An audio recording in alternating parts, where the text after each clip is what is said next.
어, 이분은 못마땅하고 화가 납니다. 월급을 안 주고 세 번을 나눠줘. 주급도 아니고 세 번. 월급을 회사에서 세 번 나눠줘요. 그게 화날 일이고 억울한 일이고 존심 상하는 일이에요. 그래서 월급을 회사에서 안 준 적은 있어? 이렇게 물어봤어요. 그랬더니 안 준 적은 없어요. 열을 밀려준 적은 있지만 여태까지 안 준 적은 없어요. 그래 왜 월급으로 주기로 했는? 자 월급을 모아서 왜 화가 나? 그랬더니 월급으로 주기로 했대. 월급을.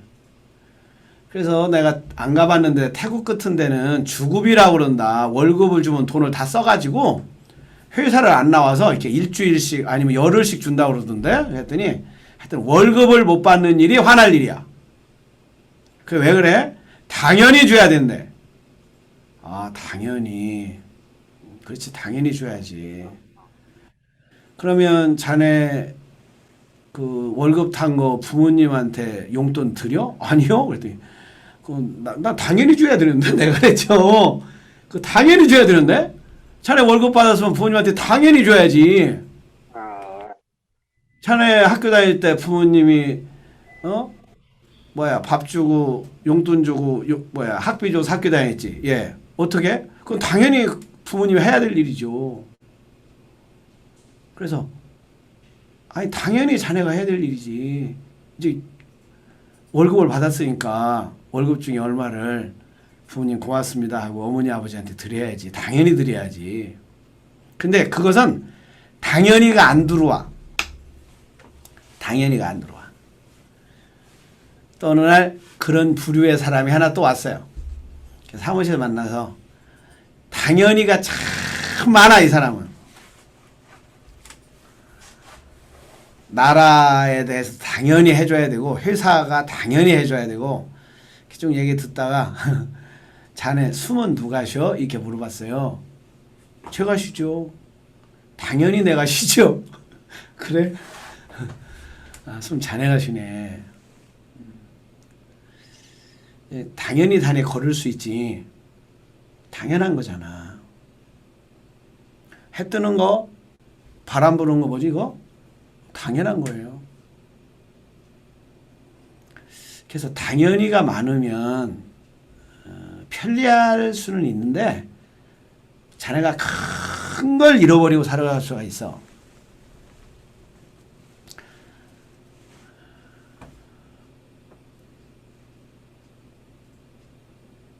뭐가 고마운지 몰라. 감사를 잃어버리고 살게 돼. 은혜를 잃어버리게 살게 돼.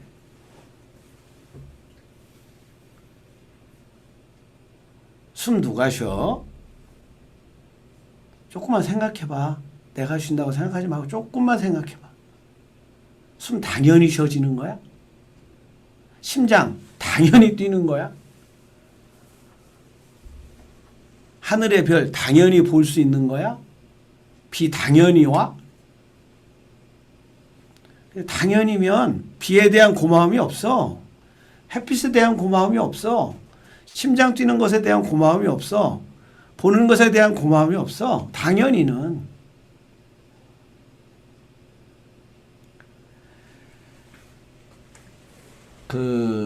재미난 건 우리 생체마다 포유류는 이 몸매마다 시계가 있는데 그 시계가 똑같다네요. 이 코끼리나 생쥐나 사람이나 이 호흡 횟수가 같대요.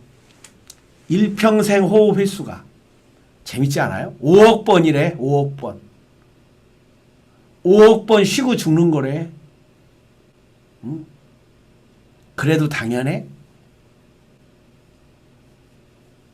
그럼 심장은 한 번 할 때 호흡 4번 뛰니까 4 곱하기 5 하면 약 20억 번의 심장을 뛰고, 그러니까 크고 오래 사는 코끼리나 작고 얼마 못 사는 쥐나 심장 박동 수는 같아요.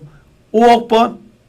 야, 물론 조금 차이는 있을 수가 있겠지만 이분들의 통계 낸 걸로 보니까 포유류는 5억 번을 심장 뛰고 죽는다.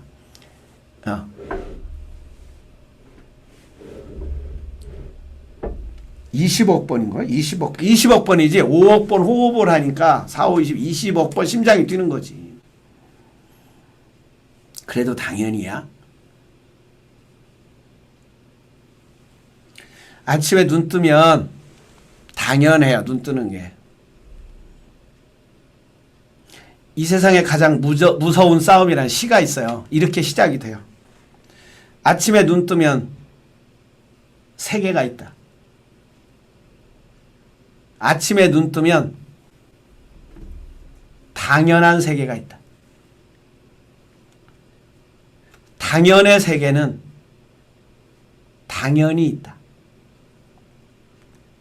당연히 세계는 당연히 거기에 있다.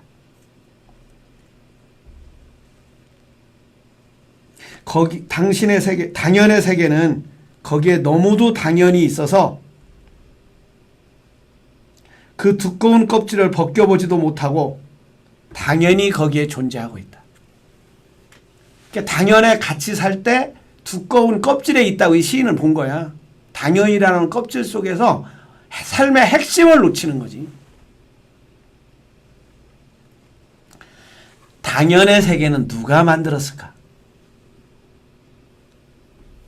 당연의 세계는 당연히 당연한 사람들이 만들었겠지. 당연히 그것을 만들 만한 사람, 그것을 만들어도 당연한 사람. 당연의 세계는 물론의 세계를 길들이고, 물론의 세계는 우리의 세계를 길들이고 있다. 세상에서 가장 무거운 싸움, 김승희 시인의 시예요. 당연의 세계를 누가 만들었을까?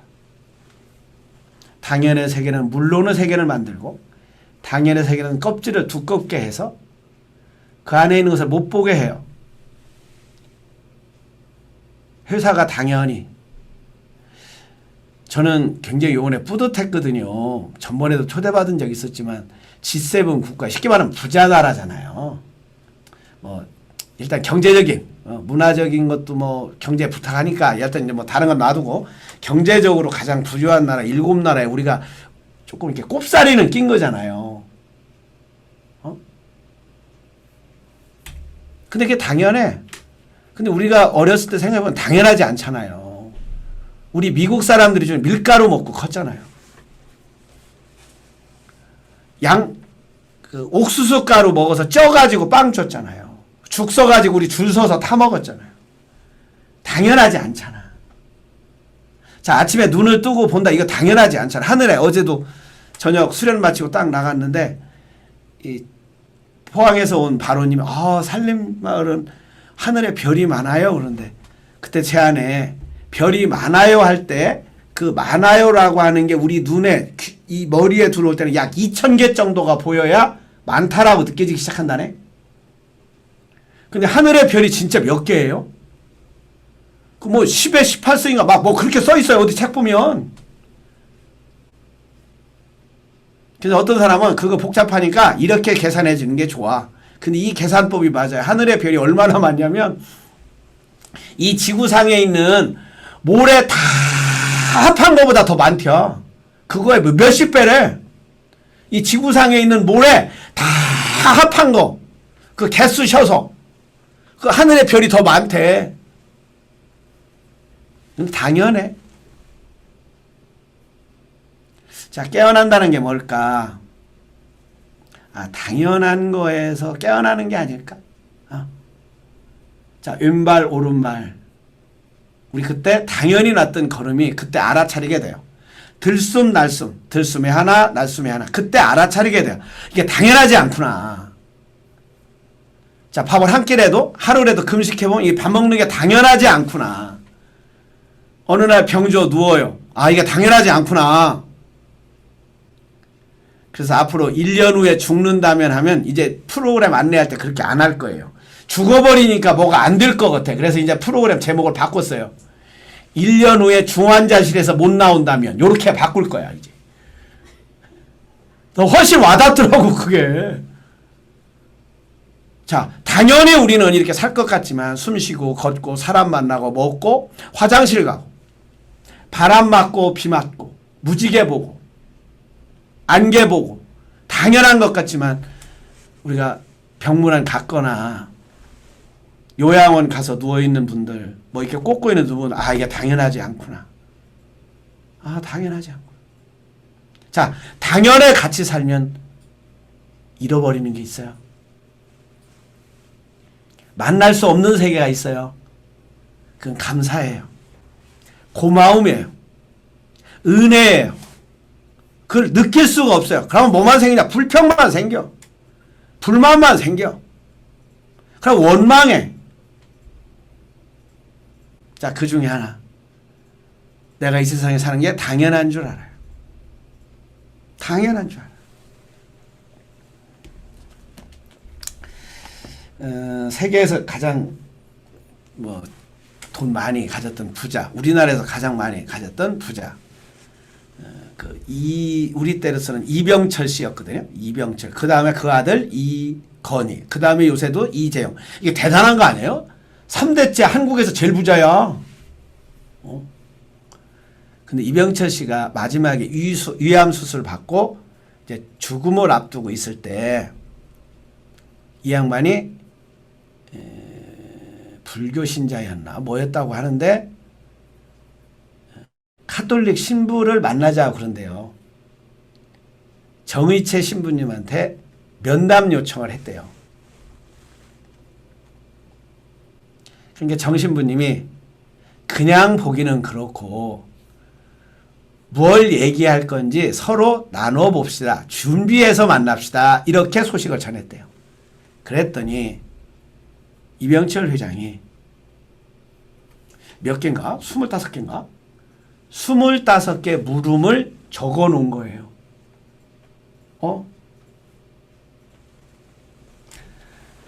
그 중에 몇 가지를 탁 하면 한 번 태어난 인생 왜 이렇게 아프고 힘들고 고통스러워야 하나? 불안과 두려움이 끈질기게 따라올 때 극복할 방법은? 이런 물음을 자기 손으로 써가지고 갖고 있었어요. 만나서 물으려고. 그 중에 또 선한 부와 악한 부가 따로 있다면 재테크는 어떻게 해야 하나요? 자, 물음은 이어갑니다. 우리는 왜 자기 인생에 쉽게 만족하지 못하는가? 눈에 보이지 않는 세계를 알 필요가 있을까요? 이 세상에 신이 있다면 도대체 어디에 숨어 있나요? 여보세요? 신이 이 세상을 창조했다는 증거는 무엇인가요? 지구의 종말은 오는 것인가요?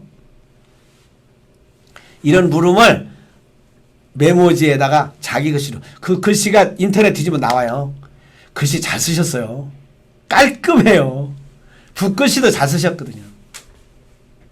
이게 마지막 질문이었어요. 근데 못 만나고 죽어서 이것을 다른 신부님이 글로 대답한 책이 있어요. 이 질문에 대해서. 자, 또 한 사람이 있습니다. 우리가 많이 좋아하기도 하고 지금의 문명을 가장 많이 바꿔놓은 사나이 스티브 잡스. 자, 이분도 죽기 직전에 이런 말을 합니다. 이 두 분이 참 성공한 사람이잖아요. 이 뭐 사회적으로나 경제적으로나 사업적으로. 근데 어떻게 이렇게 똑같은가 싶어요. 스티브 잡스 마지막 얘기입니다. 지금 나는 비즈니스 세상에서, 이 사업하는, 일하는 세상에서 성공의 끝을 보았다. 나는 비즈니스 세상에서 성공의 끝을 보았다. 타인의 눈에, 다른 사람들의 눈에 내 인생은 성공의 상징이다. 하지만 일터를 떠나면 내 삶의 즐거움은 많지 않다. 지금 병들어 누워서 과거의 삶을 회상하는 이 순간 나는 깨닫는다. 정말 자부심 가졌던 사회적 안정과 부는 결국 다가올 죽음 앞에 희미해지고 의미 없어져 간다는 것을 이제야 나는 깨달았다. 생을 유지할 만큼만 부를 쌓았다면 이후에 나는 부와 무관한 일을 추구했어야 했을 것이다. 이게 마지막 얘기예요. 그러니까 쓸 만큼 돈을 벌었다면 그거하고 상관이 없는 다른 삶을 살았어야 되는데 그걸 못 살았다고 하는 얘기로 저는 들려요. 어떻게 하면 사업을 잘할까 이런 얘기는 하나도 없고 이병철 회장님도 정말 신은 있는가, 죽음 이후에 심판이 있는가, 천국이 있다면 천국은 누가 만들었는가, 이런 류의 질문이에요. 자, 당연 속에는 물음이 없어요. 물음이 없으니까 진화 진보가 일어나지 않아요. 근데 당연히가 아니고 내가 어떻게 걸을 수 있어? 왜 내가 나야? 너가 아니고. 왜 내가 저기 있지 않고 여기 있어? 내가 이 세상에 왜 온 거야? 나는 무엇을 할 수 있는 거야? 무엇을 해야만 해? 진짜 아름다운 것은 무엇이야? 이렇게 묻기 시작해요. 이렇게 물었던 사람들이 내놓는 대답. 저는 1991년 봄을 기억합니다. 이 집 짓고 집 지을 때 그 산 앞에 갔는데 봄에 막 새싹이 돋는 거예요. 그때 저는 방황할 때잖아요. 불안할 때잖아요. 그때 저한테 온 게, 아, 이 나무들은, 풀들은, 벌레들은 보내신이의 일을 예하고 있구나. 그래, 봄이 돼서 봄의 일을 하고 있구나. 그 나는 지금 뭐 하는 거야? 그러고서 이제 요한복음을 다시 만나는데, 요한복음에 가장 많이 나오는 단어 중에 하나가 예수님이 나는 보내신 이가 있다는 거예요. 다 같이 나는 뭐다? 보내신 이가 있다는 거예요. 이 말을 여러 번 하셔. 나는 보내신 이가 있고 보내신 이의 일을 지금 하고 있다. 이게 예수의 주제 중에 하나예요. 그냥 내팽개친 것도 아니고 우연히 온 것도 아니고 나는 보내신 이가 있다.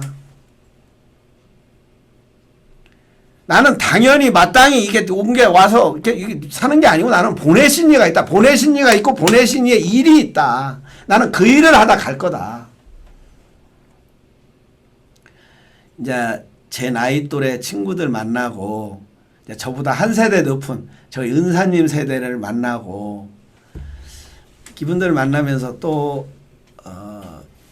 이렇게 책을 통해서 많은 사람을 만나면서 보내신 이가 있다. 나는 그러니까 나는 사명이 있다라는 거잖아요. 나는 이 땅에 그냥 온 게 아니라는 거예요. 나는 이 일을 하러 왔구나.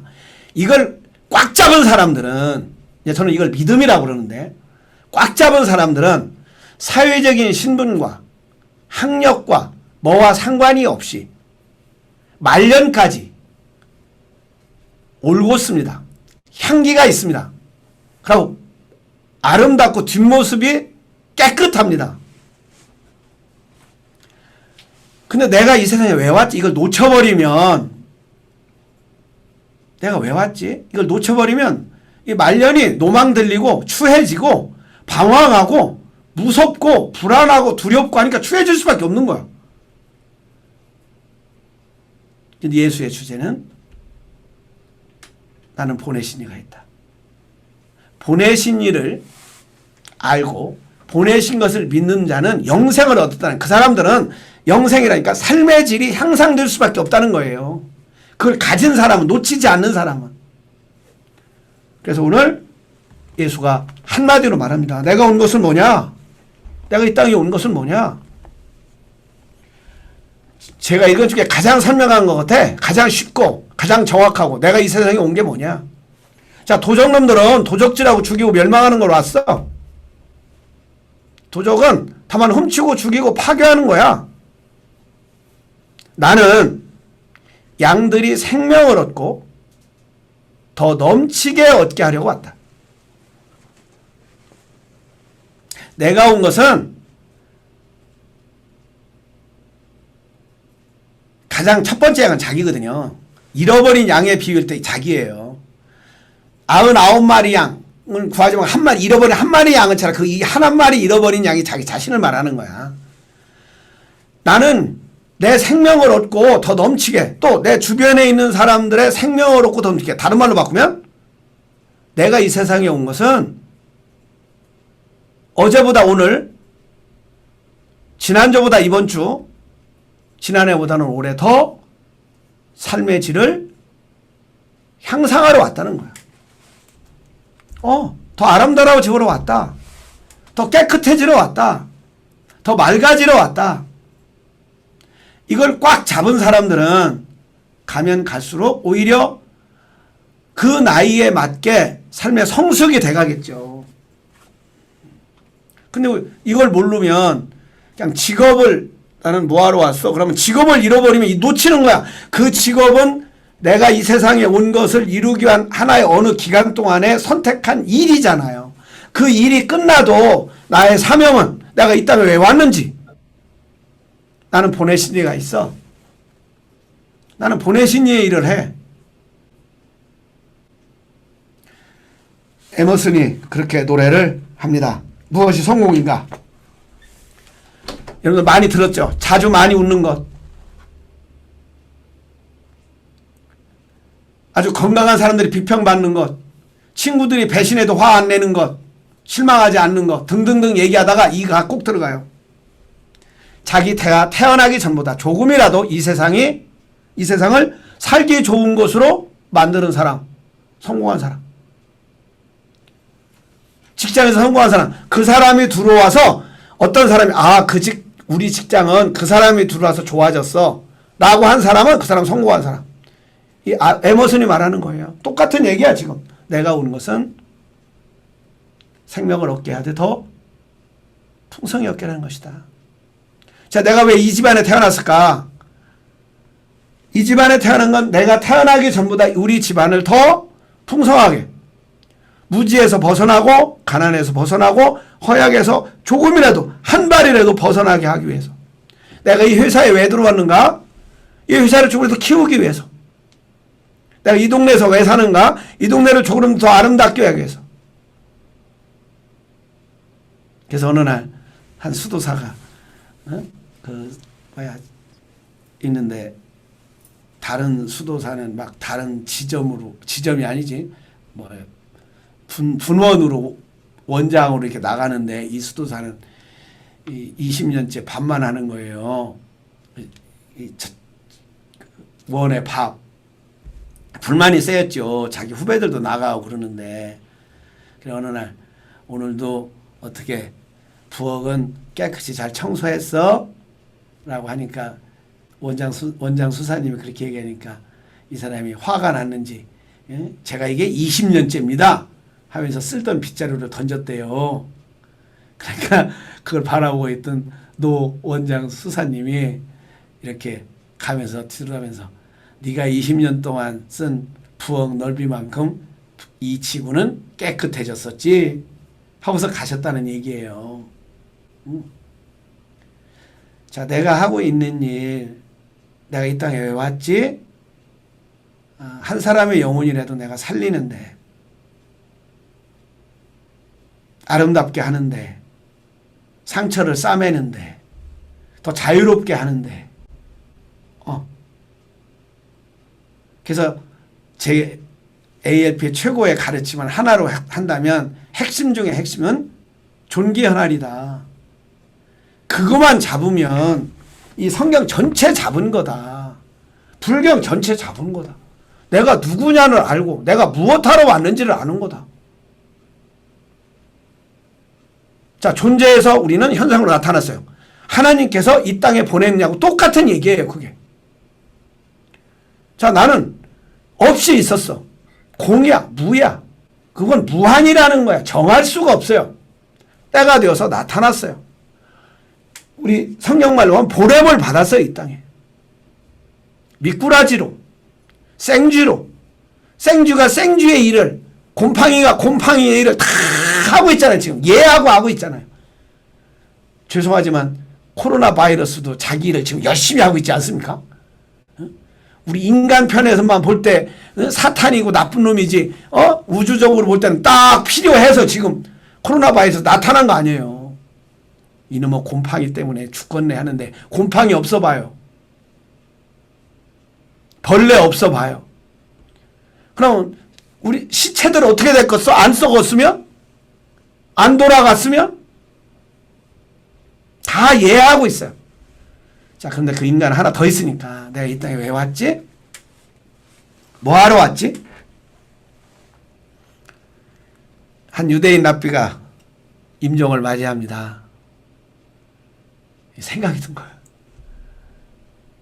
너는 왜 제자들한테 야, 내가 음성을 듣는데 하나님 음성을 들으니까 대답을 못 하겠다. 무슨 대답인데요? 너 왜 모세가 아니냐? 예, 저는 모세가 아니니까요. 너 왜 모세처럼 못 살았어? 그러면 저는 모세가 아니었으니까요. 너는 왜 예수처럼 못 살아? 저는 예수가 아니니까요. 너는 왜 바울처럼 못 살아? 저는 바울이 아니니까요. 근데 너는 저는 아브라함, 여호수아, 헷셀인데요. 너는 왜 아브라함, 여호수아, 헷셀로 못 살았어? 이 말은 왜 너는 네 일을 안 하고 네 사명을 네가 뭔지 모르고 나 이 대답을 못 하겠다. 이게 마지막 임종 직전에 얘기를 해요.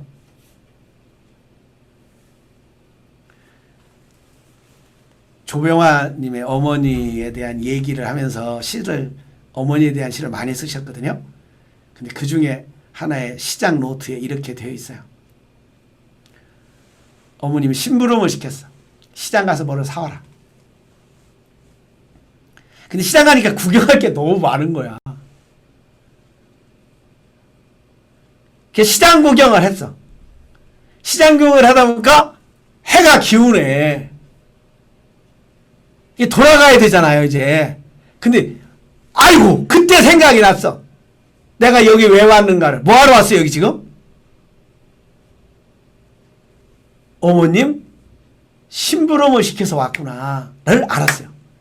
근데 뭘 사오랬는지는 잃어버렸어. 심부름을 온 것은 알았는데 심부름 내용을 잃어버린 거예요. 마지막 문장이 재밌습니다. 돌아가서 어머니께 뭐라 말할꼬. 자, 깨어있다라고 하는 것, 당연한 세상에서 그 당연의 껍질을 깨고, 왜? 당연히 속에서는 그 당연은 편리할 수는 있지만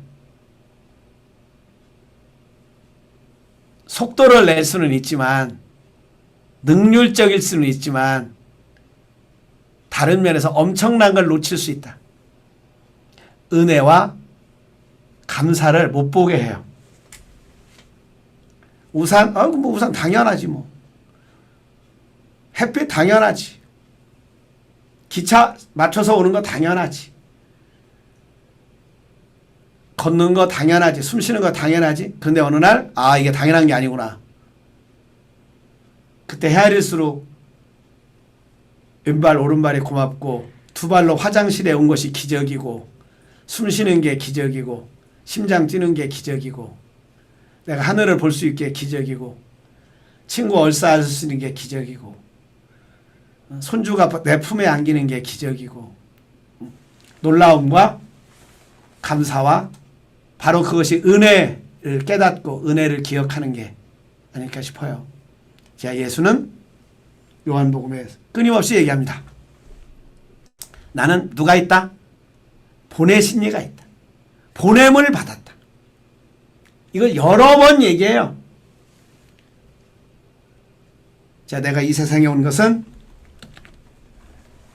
그냥 우연히 어떤 철학자 말 맞으면 그냥 내팽개친 존재로, 또 아니면 엄마 아빠 장난해서 그렇게 온 게 아니고, 보내신 분이 보내신 일을 하려고 보내고 싶은 때에 가장 알맞은 사람으로 이 땅에 보냈어요. 우리 이거 잊어버리지 않기. 아, 나는 보냄을 받았다. 신부로 왔다. 내가 메신저 메시지다. 나는 이 일을 하고 이걸 전하고, 자, 그중에 뭉뚱그려 얘기하면 내가 오기 전보다 이 지구를 조금 더 아름답게, 우리 집안과 나를 삶의 질을 조금 더 향상시키고 간다면 다 성공한 인생이고, 돌아가서 예, 저는 이 일을 하러 이 일을 이렇게 하고 왔습니다 하고 당당하게 고백하고, 우리 신앙의 선진들이 얘기했던 것처럼 개선의 행진곡을, 예, 장송곡이 아닌 개선의 행진곡을 행진하는 그런 마지막 발걸음 됐으면 합니다. 예, 오늘 여기까지 하겠습니다.